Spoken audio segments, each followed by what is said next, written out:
Ce qui me fait dire aussi souvent que tous ceux qui vont chercher à déstabiliser cette transition, Dieu ne va pas les aider.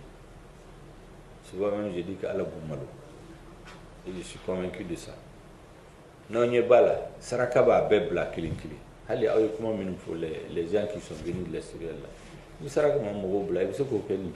En plein midi, venir avec des papiers, hein, et puis attendre 48 heures pour donner des explications, alors que ce jour-là, pendant toute la journée, nous avons demandé à tous les responsables qui parlent maintenant, ils disent qu'ils n'étaient pas au courant. Et quand on a pris nos responsabilités, on a commencé à sortir des papiers, nous donner des explications. Personne ne va nous troubler. C'est Dieu qui est avec cette transition. Et nous allons faire les vérifications nécessaires et on tirera les conclusions. Nous cherchons des problèmes avec aucun pays. Nous sommes un pays pacifique. Nous voulons une bonne entente avec tous les pays du monde et particulièrement avec nos voisins. Mais nous voulons qu'on nous respecte. Ça, c'est une exigence fondamentale. Et quand le président a parlé avant-hier avec le secrétaire général de l'ONU, il a terminé par dire que notre souveraineté n'est pas négociable. On doit nous respecter. Celui qui comprend ça, on peut travailler avec lui sans aucun problème. On n'est contre personne. Si on a cette assurance, vous parlez comme ça, c'est vrai, il y a les convictions du président et du Premier ministre, mais il y a le fait qu'on sent qu'on a le soutien de notre peuple. Et ce soutien, ceux qui ont travaillé à le mettre en valeur, à le montrer au monde entier, en se mobilisant, en parlant, en donnant des interviews, en s'exposant souvent même à des insultes, c'est votre mouvement, c'est votre président qui fait partie. Je voudrais donc vous remercier beaucoup pour cela et de toute la reconnaissance des autorités et de nous-mêmes. Maintenant, vous savez, j'ai eu quelques difficultés qu'il est bon que vous compreniez. Vous savez, on se retrouve avec des partenaires avec qui on ne se connaît pas beaucoup. La première phase de la transition est le résultat d'un malentendu entre nous, ce que j'appelle les frères jumeaux, le M5 et la frange patriotique des forces armées de sécurité, qui a agi au nom de toute l'armée. 9 mois après, on s'est ressaisis, on s'est retrouvés ensemble. Et depuis que j'ai été nommé Premier ministre, je me suis imposé une certaine conduite. D'abord, j'ai été dans le gouvernement quelques fois, j'ai vu comment on a fait souffrir les ministres. Souvent, on bloquait leurs dossiers, on bloquait leurs nominations. Je me suis juré que je ne bloquerai aucune initiative de quelque ministre que ce soit tant qu'elle est bonne. Je ne me suis pas mêlé non plus, malgré que la loi dit que le Premier ministre est le chef de l'administration. Je ne suis pas mêlé des nominations des ministres. Pour ne pas donner l'impression, d'autres l'ont fait, que le Premier ministre est venu pour tisser sa toile, placer ses hommes partout. Il y a des premiers ministres qui n'ont fait que ça, en se préparant à ayant un autre agenda. Moi, je n'ai pas un agenda sauf l'agenda de la réussite de la transition.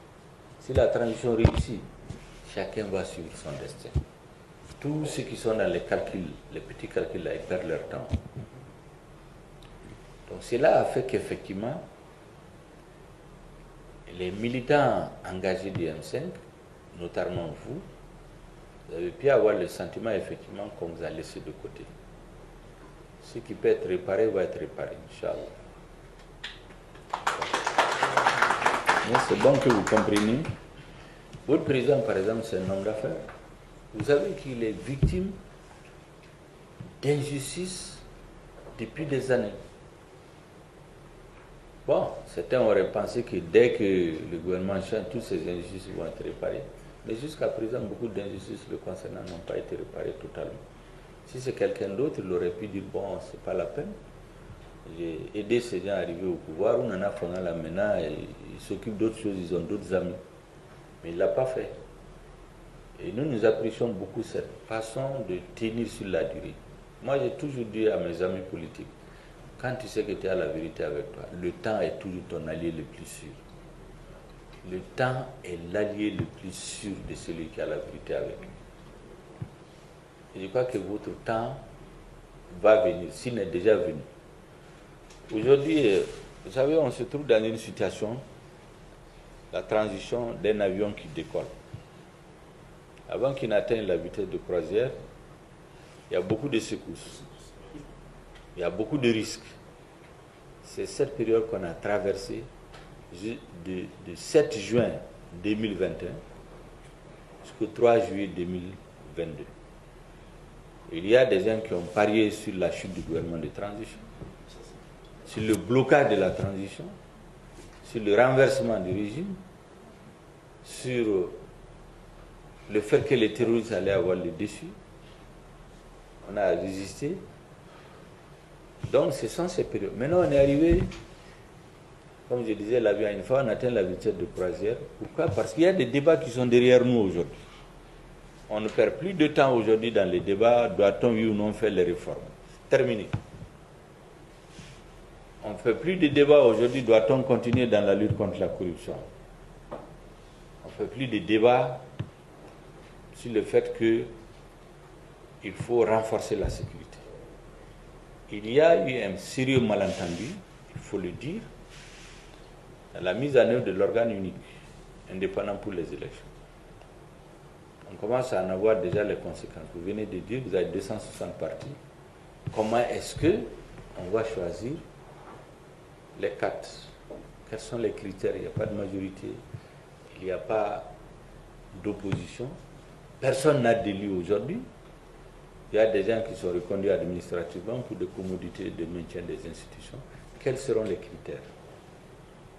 Tout ça, c'est des problèmes que la transition n'aurait pas dû résoudre.